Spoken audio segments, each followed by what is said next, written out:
las, fii sănătos și vesel de Crăciun, dar nu uita, când ești voios, române, să fii bun.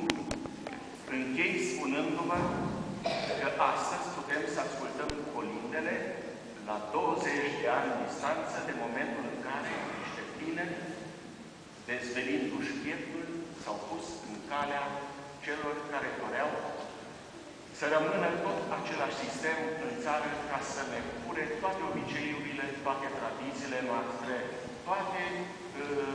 tot sufletul nostru românesc. Mâine se împlinesc 20 de ani de la Revoluție și aș vrea ca în numele dumneavoastră să-L rog pe Bunul Dumnezeu să le odihnească sufletul acolo în împărăția sa. Dumnezeu să ierte și să odihnească, iar dumneavoastră sărbători fericite!